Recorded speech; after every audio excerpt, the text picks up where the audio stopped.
Olá, tudo bom? Vamos falar aqui, tá, gente, de questão agrária. Vamos dar continuidade à questão relacionada com formação econômica, social, cultural, tá, do Brasil. E vamos falar de questão agrária, não é isso? Vamos lembrar o seguinte, né? Que nós falamos lá atrás sobre a abolição da escravatura. E nós falamos lá atrás sobre o quê, gente? Sobre a Lei Eusébio de Queiroz, ou seja, aquela que proibiu o tráfico negreiro. E vamos lembrar que eu falei para você, tá? Que quando você proibiu o tráfico negreiro, o que foi que aconteceu? Tá? Você começa a trazer para o Brasil os imigrantes para substituir quem, gente? Para substituir, tá, a mão de obra escrava, no caso. Então aqui nós temos, por exemplo, imigrantes trabalhando numa colheita de café no oeste paulista, não é isso? Só que esse imigrante que está vindo da Europa, o que acontece com ele? Ele já tem na sua cabeça ideias sociais, tá? Ele já sabe o quê? Já vai brigar em defesa da terra. Ele vai brigar em defesa de quê? De moradia, de saúde, de educação, de segurança, direitos sociais. Coisas que na Europa já tinha com o quê? Com o iluminismo. Então, sabendo disso, o governo brasileiro faz o quê? Calma lá, esse imigrante tem que vir para substituir essa mão de obra escrava. Ele não pode vir aqui para ter acesso à terra e brigar pela sua própria terra. Por isso que foi instituído o que, gente, em 1850 também, a chamada Lei de Terras, que proibiu o que? As aquisições de terras por outro meio que não fosse o que? A compra. Ou seja, você não tinha aquele negócio mais de você ocupar, de você ter a posse. E nem tampouco receber o que? Doação do próprio Estado. Elevava o preço das terras e dificultava a sua aquisição. A venda só podia ser o que, gente? Posta pública com pagamento à vista. Leilão com pagamento à vista. Ou seja, quem tem dinheiro, gente, para comprar imigrantes ou quem já tinha terra, tá? Quem já tinha terra. E mais ainda, destinar o produto das vendas de terras à importação de colonos. Então, ou seja, fazer o que? O governo vendia terra e pegava o dinheiro e trazia mais colonos para fazer o quê? Para ser mais mão de obra, no caso aqui. Então, você tem com isso, vindo para o Brasil, que, gente, olha só, do século XIX ao século XX, tá? Você vai ter o quê? Vindo para o Brasil, imigrante em várias partes do mundo. Entre eles o quê, gente? Britânicos, escandinavos, alemães, mediterrâneo e centro-europeu, tá? Oriental e judeu, japoneses, indochineses, malaios, indianos, chineses, tá certo? Então você vai ter o quê? Vai ter tudo isso no Brasil. Agora, observe que você não está vendo mais imigrante vindo da onde? Gente, do continente africano, porque foi feita uma política no Brasil de clareamento da pele, e com isso o que, gente? O negro não vem mais para o Brasil. Foi uma medida claramente o que? Racista, no caso, não é isso? E esse imigrante vem para o Brasil. E vem para o Brasil a produzir o que, gente? Café. Vamos lembrar que eu falei para você lá atrás que aquela rainha de Portugal, Maria doida, louca, desvairada, desde que de louca ela não tinha nada, ela proibiu que o Brasil fizesse o quê? Manufaturas, aquele estágio pré-industrialização. Vamos lembrar que nós temos o quê, gente? Artesanato, manufatura e indústria, não foi isso? E o que o Brasil ia produzir? Nós já vimos que ela vem com o quê? Com o ciclo da cana, depois o ciclo do ouro, depois vai produzir o quê, gente? Café, não é isso? Vai produzir café. E o que acontece com o café então, gente? O Brasil produz café, vende café e vai fazer o quê? Com dinheiro importa produtos manufaturados, tá certo? E vai produzir café até quando, gente? Até o final do século XIX, quando você tem o quê? Quando você tem a crise do café, tá? Quando tem a crise do café, o Brasil não tem o dinheiro para fazer o quê? Para importar produtos industrializados. É por isso que nessa época começa no Brasil de 1880 a 1890, tá? 1880 a 1890, o quê? De uma pequena industrialização. Diga de passagem, industrialização essa bancada por quem? Pelos imigrantes aqui. Mas o governo brasileiro faz o quê? Vai investir na cafeicultura, vai comprar café e vai fazer o quê, gente? O Brasil volta a produzir café e deixa de novo a indústria de lado. Vai fazer isso até quando? Até a Primeira Guerra Mundial. Durante a Primeira Guerra Mundial, o que vai acontecer? Gente, o mundo em guerra vai querer saber de comprar café do Brasil? Alguém vai levar cafezinho para alguém que está na guerra? Para, tiroteio, hora do cafezinho. Ninguém faz isso. Você faz isso na reunião, para a reunião, para o serviço, para o estudo, para o cafezinho. Mas guerra não se para. Então as pessoas, o mundo não está comprando café do Brasil. Mais um pouquinho. Você acha que algum país vai produzir alguma coisa para vender para o Brasil, sendo que esse país tem guerra? Também não. Então, se o Brasil, nessa época, quer alguma coisa industrializada, tem que fazer o quê? Produzir aqui dentro. Isso mesmo. Tem que produzir aqui dentro. É por isso que durante a Primeira Guerra Mundial vai haver um maior desenvolvimento e maior diversificação da indústria brasileira. Vamos ser egoístas, com força? Gente, para a indústria brasileira, a Primeira Guerra Mundial foi boa? Foi boa não, foi excelente e maravilhosa. Porque nós começamos a fazer o quê? A desenvolver mais essa indústria. Mas que pena para a indústria brasileira, falando de forma egoísta, que acabou a Primeira Guerra Mundial. E quando acaba a Primeira Guerra Mundial, o Brasil volta a produzir o quê, gente? Café. Volta a produzir café. É por isso que eu não tomo café. É sério, eu tomo, gente, qualquer bebida. Vamos me oferecer aí, tá? Cerveja, uísque, vodka, tequila, Três Fazendas, Charreta, 88, Pedra 90, tá? Aí, pioca. Gente, até leite eu tomo. Se for leite condensado com vodka, é melhor ainda. Eu só não tomo café, porque o café atrasou o quê? A indústria brasileira. O Brasil volta a produzir café. Tá certo? E essa produção de café vai ficar até quando? Até 1929, quando vem a crise do café, tá certo? Quando vem a crise do café, tá, gente? Vem a crise de 29 e com isso o café entra em crise, não é isso? O café entra em crise. E com essa crise de 29, no Brasil, o que acontece, gente? Quem vai subir ao poder? Vai subir ao poder quem, gente? Getúlio Vargas, no caso aqui, não é isso? Olha só que estão aqui, ó. Diversos países sofreram com a crise da globalização, pois dependiam das importações americanas. Os brasileiros exportavam grande parte da produção de café para os Estados Unidos. Com a crise de 1929, muitos fazendeiros não tinham para quem vender seus produtos.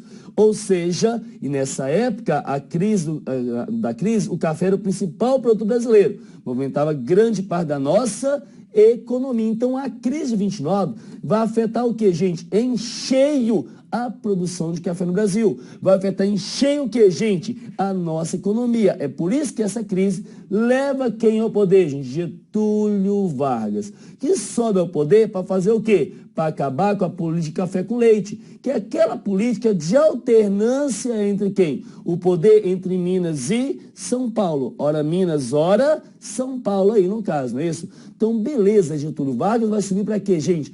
Para acabar com a oligarquia cafeicultora, tá certo? Com a política do café com leite. Agora, olha só que interessante. Getúlio Vargas sobe ao poder para acabar com o quê, gente? Com o poder dos cafeicultores. Vai vir com a industrialização. Já falei lá em globalização e economia, vai vir com keynesianismo, intervenção estatal. Mas é interessante como Getúlio Vargas salva o quê? Os cafeicultores. Getúlio Vargas faz o quê, gente? Ele vai comprar café. Ele vai fazer o quê, gente? Vai estocar café. Ele vai fazer o quê? Ele vai queimar café. Tá certo? Ele vai fazer o quê? Ele vai queimar café. E vai queimar café para quê, gente? Jogar café ao mar. Olha só aqui, isso aqui é Getúlio Vargas. Por que ele faz isso? Para salvar os cafeicultores? Não, não é para salvar os cafeicultores. Na verdade é para quê, gente? Para salvar toda a economia brasileira. Porque pensa o seguinte, se você deixa o café, tá, a gente se perder no pé, você não arrebenta só com o cafeicultor. E vamos lá, e quem vai estar plantando esse café? O que vai acontecer com ele? Tá? E quem colhe esse café? E quem seca esse café? E quem torra esse café? E quem moe esse café? E quem transporta esse café? Quem faz esse café? Quem vende esse café? E quem toma esse café? Quem toma o café fica dor de cabeça. E o restante fica desempregado. Essa galera desempregada não compra. Se não compra, outras indústrias não vendem. Se não vende, essa indústria quebra. Vai contratar ou demitir? Demitir. Desempregado compra alguma coisa? Não. Ou seja, você aumenta e aumenta muito a crise. É isso que acontece. Por isso, Getúlio Vargas vai fazer o quê? Vai salvar os cafeicultores. Eu já falei isso com vocês quando eu falei de quê? De globalização. Quando eu falei, por exemplo, de crise econômica mundial. Quando eu falei, por exemplo, de que, gente, que o Brasil, ao fazer o quê? Ao reduzir os impostos, ao reduzir o IPI, imposto por produtos industrializados, ele não está só beneficiando o que a indústria automobilística, só a indústria branca. tá, de eletrodoméstico, ou indústria de construção civil. Não, é salvando toda uma economia aqui no caso. Então, Getúlio Vargas vai fazer isso e vai fazer o quê? Uma política keynesianista de intervenção estatal, de incentivo que, gente, à indústria, de incentivo à indústria. Então, o Brasil começa a fazer o quê? A se industrializar, com a chamada indústria de base. Indústria de base é aquela indústria pesada, tá certo? A gente quer siderurgia, metalurgia. E quem vai investir nisso? Tá? A iniciativa privada? Não, indústria de base é o quê, gente? O lucro é a médio e longo prazo. Quem investe nisso, gente? O próprio Estado. É aí que vem o keynesianismo. Getúlio Vargas vai criar o quê, gente? As grandes empresas estatais, não é isso? Vai criar o quê, gente? As grandes empresas estatais. Tá? Você começa a criar nas cidades o que, gente? Você começa a criar as indústrias. Você vai precisar de trabalhadores nessas indústrias. Então você começa a ter o que a gente chama de êxodo rural. Você começa a ter o êxodo rural por dois motivos. Um, porque você vai ter a mecanização do campo. Tá certo? Você vai ter a mecanização do campo. E a outra é por quê, gente? Porque você tem a mecanização do campo, expulsa o trabalhador do campo para onde, gente? Para as cidades, não é isso? Porque você vai causar o que a gente chama de desemprego estrutural, tá? Que é aquela substituição do trabalho humano por máquinas, tá? E vai ter também o que, gente? A oferta do emprego aonde? Na cidade, com as indústrias. Quando você faz isso, a pessoa vai com aquela ilusão que a vida na cidade é melhor, então vai trabalhar onde? Na cidade. Então você une a mecanização do campo com o que, gente? Com o trabalho na cidade. O que vai acontecer? Esse trabalhador vai para a cidade? Vai. Inicialmente começa a fazer o que, gente? A trabalhar. Inicialmente tem mão de obra para ele, mas essa mão de obra ficando cada vez mais qualificada.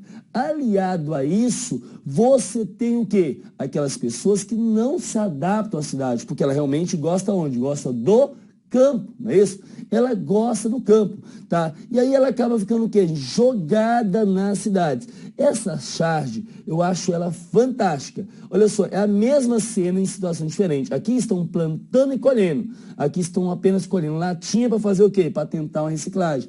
Para tentar uma vida onde, gente? Na cidade. Esse pessoal fala, meu lugar não é aqui. É voltar para onde? Voltar para o campo. Só que quando vai tentar voltar para o campo, gente, o que acontece? Simplesmente ele não tem mais espaço. E não tem mais espaço por quê? Tá certo? Porque houve a mecanização do campo, então você não precisa dessa mão de obra. E você não tem o quê? Não tem terra para você. É aqui que começa uma luta pela terra. É aqui que vai gerar o quê? Conflitos aonde? No campo. É em função disso. Tá, gente? Por que isso? Porque você acaba tendo o quê, gente? Tendo muitas pessoas para poucas propriedades. Quais são os principais personagens desse conflito agrário? O chamado poceiro, tá, gente, que vai fazer o quê? Mesmo sem ter a propriedade da terra, ele vai tentar ficar na terra. O chamado grileiro, tá, que faz o quê? Que falsifica a propriedade da terra. Os jagunços contratados por quem, gente? Pelos grandes proprietários, tá certo? Quem mais, gente? Tá o latifundiário, que é esse grande proprietário.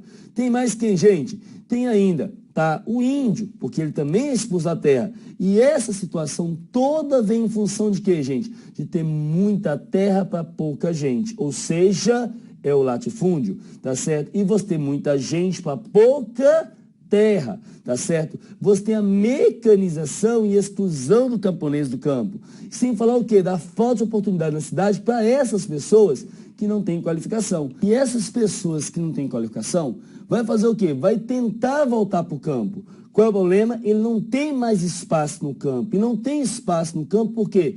Porque a agricultura está mecanizada, ele não tem acesso à terra. Então vai fazer o quê, gente? Você vai começar a surgir movimentos em defesa da reforma agrária. E por isso que em 1960 surge no Rio Grande do Sul o chamado movimento MAST, que é o Movimento dos Trabalhadores Sem Terras. Não é o MST, mas é o primeiro movimento social organizado em defesa da reforma agrária. Tá certo? É isso. Vai surgir no Rio Grande do Sul e em 62 consegue o quê, gente? Reforma agrária com quem? Com o Leonel Brizola. Tá certo? Consegue essa reforma agrária. Então, o Brasil está tendo o quê? Reforma agrária. Isso é lógico, óbvio, não agrada quem? Estados Unidos. Não agrada quem, gente? Os grandes proprietários. E não é à toa que em 1964 vai acontecer o quê? O golpe militar. Tá certo? Para que isso? Para matar as ideias socialistas no país. E com o golpe militar também você mata quem, gente? Você vai matar também o quê? A questão de reforma agrária. Vamos lembrar que nós tivemos antes, tá certo? Também o que? As chamadas ligas camponesas, tá certo? As ligas camponesas. Qual é a origem das ligas camponesas, gente? Vamos lembrar que as ligas camponesas foram criadas pelo PSB durante o governo de Getúlio Vargas, não é isso? Às vésperas da Segunda Guerra Mundial. E elas foram fortalecidas em vários municípios do país, entre os trabalhadores rurais de todo tipo, desde pequeno agricultor, parceiros, sem terras, assalariados, diaristas, todo mundo. Qual era o objetivo? Dois principais. O primeiro era o quê? Aumentar o número de eleitores do PSB, do PCB. E o segundo era o quê, gente? Identificar os interesses da classe e organizar a luta a seu favor, tá certo? Gente, mais detalhe, após a Segunda Guerra Mundial, o Brasil estava aliado com quem? Com os Estados Unidos. Você tinha um mundo dividido em quê, gente? Em capitalistas e socialistas. Era a Guerra Fria. Então, no Brasil, começa uma perseguição, vamos dizer assim, quem, gente? A esse mundo socialista, tá certo? E por isso acaba colocando o PCB o quê, gente? Na ilegalidade. E abafando também as ligas camponesas, que só voltariam a agir quando? Em 54, tá certo? Aonde, gente? No Pernambuco, lá em Vitória de Santo Antão, não é isso? Então, e ela foi formada para quê, gente? Foi formada por Sociedade Agrícola e Pecuária de Plantadores de Pernambuco, a SAAP, que tinham 3 fins específicos. Olha só, não era reforma agrária, é quase o quê? Uma assistência social para quem? Para esses trabalhadores, como auxiliar os camponeses com despesa funerária, evitando que os falecidos, principalmente, tá, em que está em conflito agrário, fosse literalmente despejado em covos indigentes com caixão chamado caixão emprestado, que é levado no caixão emprestado, depois jogava lá e voltava o caixão de volta. Prestar assistência médica e jurídica educacional aos camponeses e formar uma cooperativa de crédito capaz de livrar os poucos camponeses do domínio do latifundiário. Então você tinha o quê? Você tinha essas ligas camponesas. Mas isso tudo foi morto com o quê, gente? Isso tudo foi morto com o Estatuto da Terra, tá? Isso que vai ser feito quando? Em 1964, que é a Lei 4.504, do dia 30 de novembro de 64, que hoje é o Dia Nacional de Luta pelo quê? Pela reforma agrária, tá certo? Agora, o que diz essa lei? O Estatuto da Terra, ele vai fazer o seguinte, ele vai criar, tá, conceitos agrários, para você fazer a reforma agrária. Qual era a questão? Era o seguinte, ó, você não pode fazer a reforma agrária, você não pode pegar qualquer terra, tá? Você vai sair dividindo qualquer terra? Ah, não, só pode fazer reforma agrária em grande propriedade. Mas grande que tamanho? Ah, grande. Mas grande que tamanho? Grande. Gente, conceito de grande depende de cada um. Talvez o que você acha grande não é grande para outra pessoa e vice-versa. É isso. Foi por isso que veio o quê? A desculpa do Estatuto da Terra. Que faz o quê, gente? Que vai fazer o quê? Classificar o Brasil em categorias fundiárias. E quais são essas categorias? Gente, que com o Estatuto da Terra vai fazer o quê? Vai tentar disciplinar, tá, gente, a reforma agrária. Ou seja, o Estatuto da Terra é uma tentativa de classificar as propriedades rurais conforme a sua dimensão. Tá certo? Então vai classificar o que, gente? Nesses conceitos. Olha aqui, ó. Simplesmente latifúndio por dimensão, latifúndio de exploração, empresa rural e minifúndio. Olha aqui. Tá? Vem comigo. Para classificar, eu vou precisar de quê? De um conceito básico. Qual é esse conceito básico? É o conceito chamado de módulo rural. O que vem a ser o módulo rural? Tá? O módulo rural, gente, é um conceito que fala o seguinte, ó, que é uma propriedade, tá certo?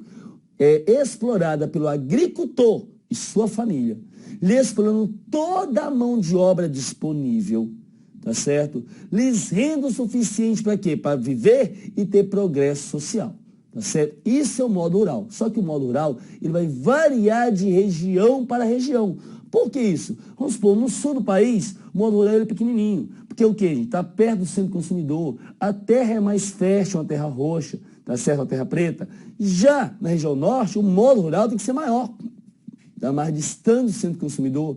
A terra é o que, gente? Já é um solo arenoso, é menos fértil. Então, precisa de uma área maior para produzir, para sustentar a mesma família. É por isso que o conceito de modo rural ele vai mudar de região para região. E esse modo rural é que vai nortear o que? Os outros conceitos. Olha aqui, você vê, olha só. Olha como é que está aqui, gente.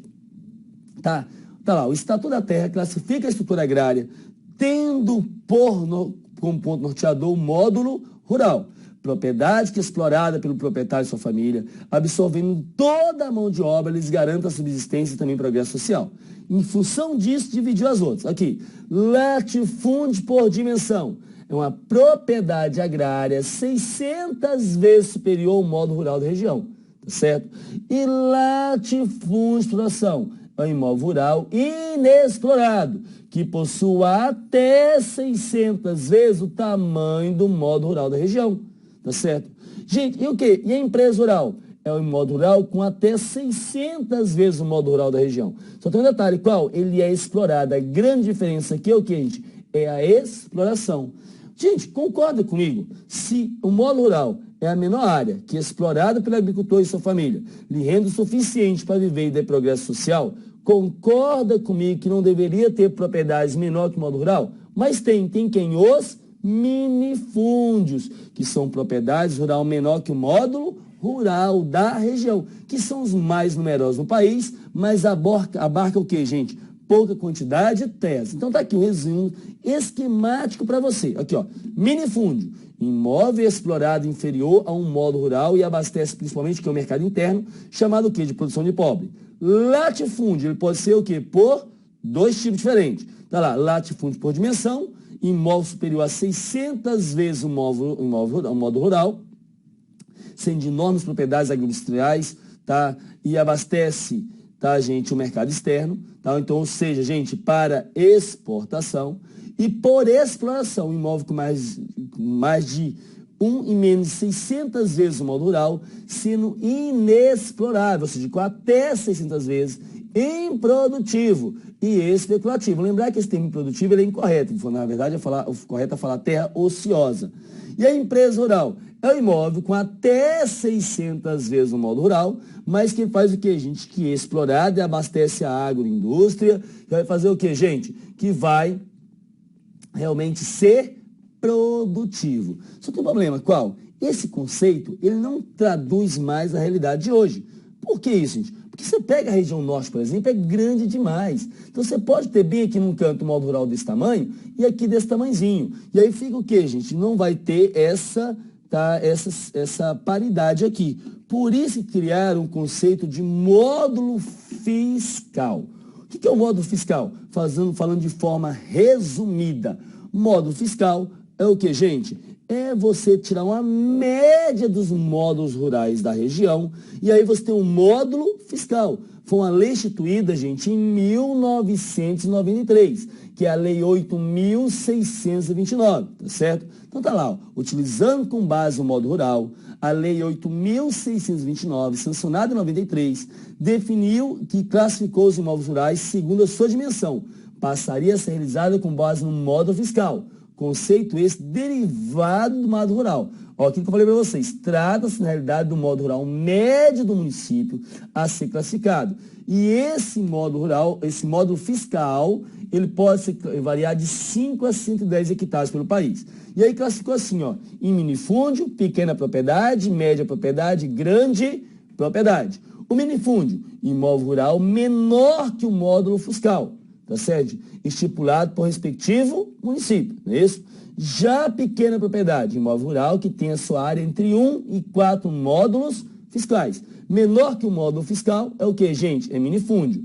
Entre 1 e 4 módulos fiscais é o que, gente? Pequena propriedade. Média propriedade, tá? Que vai ter entre 4 e 15 módulos fiscais.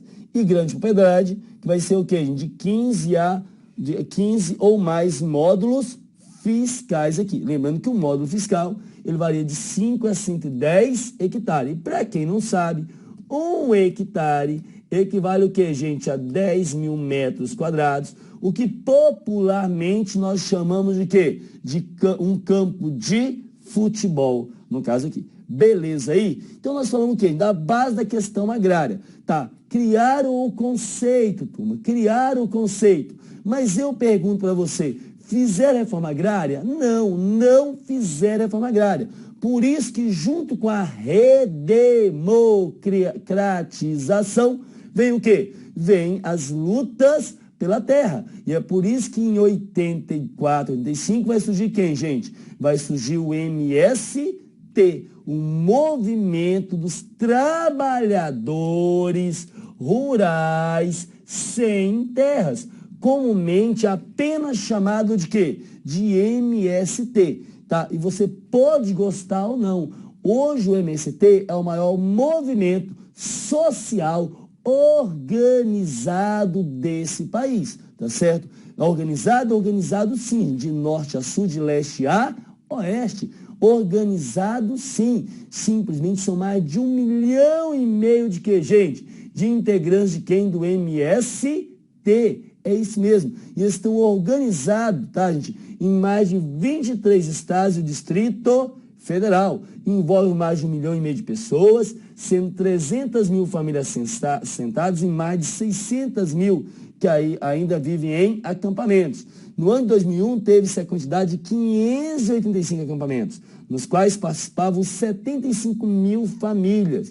No mesmo ano, o número de assentamentos foi de 1.490, sendo 108 mil famílias assentadas, tá certo? Gente, você tem mais de 1,5 milhão de pessoas espalhadas pelos países. Inclusive, eles possuem escolas próprias, ensinando as crianças o quê? Na ideologia do MST. Ah, professor, o MST invade terras, tá certo? Tá aí, segundo a Constituição, tá escrito o que lá no artigo 5º? Tá escrito o que, gente? Que todos têm direito à propriedade privada, não é isso? Que todos têm direito à propriedade privada, não é isso? Tá lá, artigo 5º e 22. Mas se você leu até o artigo 5º e 22, leu esses 23, que fala o quê? Que a propriedade atenderá à sua função social. E leu o 24, que fala: a lei estabelecerá o procedimento para desapropriação por necessidade ou utilidade pública ou por interesse social, mediante justa e prévia indenização em dinheiro, ressalvados os casos previstos nessa Constituição. Então, o que acontece? Quando você tem o que? Desapropriação, você paga indenização, tá? Isso claramente lá o quê? No artigo 184 da nossa Constituição. Tá lá, ó. Compete à União desapropriar por interesse social para fins de reforma agrária o imóvel rural que não esteja cumprindo sua função social, mediante ou seja, esteja sendo produtivo. E vale lembrar, gente, que essa produtividade ele é definida o quê? Pelo INCRA, pelo Instituto Nacional de Colonização e Reforma Agrária. Ou seja, ele tem o quê? Ele tem uma tabelazinha que ele diz, a criação de gado, quantas cabeças de gado por hectare? Ele tem isso. E tem que ser o quê? 80% da área destinada à produção tem que estar o quê, gente? Sendo produtiva, tá certo? Olha lá, ó. Mediante prévia e justa indenização. A indenização é muito pouca, eu não vou discutir isso. Está escrito na lei dessa forma. Em títulos da dívida agrária, com cláusula de preservação do valor real, resgatáveis no prazo de até 20 anos, a partir do 2º ano da sua emissão, cuja utilização será definida em lei. E olha só o que traz o artigo 1º, tá? Parágrafo 1º. As benfeitorias úteis e necessárias serão o quê? Serão indenizadas em dinheiro, tá certo? É isso. Vale lembrar, gente, que em caso de não haver indenização, é só em caso de quê? De expropriação. É o que traz o artigo 243. As glebas de qualquer região do país onde foram localizadas culturas ilegais de plantas psicotrópicas serão imediatamente expropriadas e especificamente destinadas a assentamento de colonos para cultivo de produtos alimentícios. e medicamentosos, sem qualquer indenização ao proprietário e sem prejuízo de outras sanções previstas em lei. Ainda traz o parágrafo único que todo e qualquer bem de valor econômico apreendido em decorrência do tráfico ilícito de entorpecente e drogas afins será confiscado e reverterá em benefício de instituições e pessoal especializado no tratamento e recuperação de viciados e no aparelhamento e custeio de atividades de fiscalização, controle, prevenção e repressão do crime de tráfico dessas substâncias. Professor, e a emenda constitucional 81, não é isso? Você já estava falando dela, eu já falei isso para você. Que foi o quê, gente? Que alterou o artigo 243 e trouxe a seguinte redação, qual? As propriedades rurais e urbanas do país, onde forem localizadas culturas ilegais de plantas psicotrópicas ou exploração de trabalho escravo, na forma da lei serão expropriadas. Então agora não é mais só produção de droga. É o quê? É produção de droga e trabalho escravo. E serão destinadas à reforma agrária e a programa de habitação popular, sem qualquer indenização ao proprietário e sem prejuízo de outras sanções previstas em lei, observado que couber o disposto do artigo 5º. É isso. Então você tem o quê, gente? Você tem aí a questão da alteração do artigo 243. E fala o que para você hoje? Tá aqui, produção de droga e trabalho escravo, você perde a propriedade sem direito à indenização. Professor, eu tenho uma propriedade de 10 hectares e estava produzindo só em 100 metros quadrados de drogas. Você vai perder a propriedade toda, só um pedacinho. Perde tudo. Professor, não estava produzindo droga com um escravo. Você perde tudo. Ou seja, dica, se você produzir, você produza em toda a produção com mais de escravo, porque a pena é a mesma. Você perde tudo. Se vai arriscar, que arrisque geral. Ou então não mexa com isso, que é coisa absurda. Está em pleno século XXI. Né? E vai lembrar, tá, que desde 1940 o Código Penal já previu o quê, gente? Que reduzir alguém à condição análoga de escravo, quer submetendo a trabalho forçado ou a jornada exaustiva, quer sujeitando a condições degradantes de trabalho, quer restringindo por qualquer meio sua locomoção em razão de dívida contraída com o empregador ou preposto, é o que, gente? Tá? É um crime previsto no Código Penal, com pena de reclusão de 2 a 8 anos e multa, tá? Além da pena correspondente à violência. Gente, eu acho que isso não é pouco, devia no mínimo submeter um sujeito que é trabalho escravo também. Vai lembrar também, gente, o seguinte, né? Que não basta apenas fazer o quê? Tá? Assentar o trabalhador. Tem que dar o quê, gente? Condição para que ele possa trabalhar.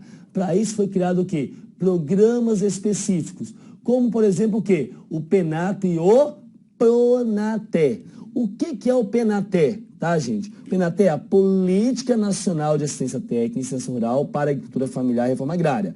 E o PRONATE é o Programa Nacional de Assistência Técnica e Extensão Rural na Agricultura Familiar e na Reforma Agrária. Inclusive, vai lembrar, tá, que esses programas alteraram a Lei 866, tá, que é a Lei de Licitações. O que diz essa lei? Tá certo? O que diz a alteração? Que agora o Estado, para incentivar a produção rural, ele pode fazer o quê? Ele vai comprar diretamente, que, gente, do produtor, com preço médio do mercado. Quais são os principais princípios do PENAT?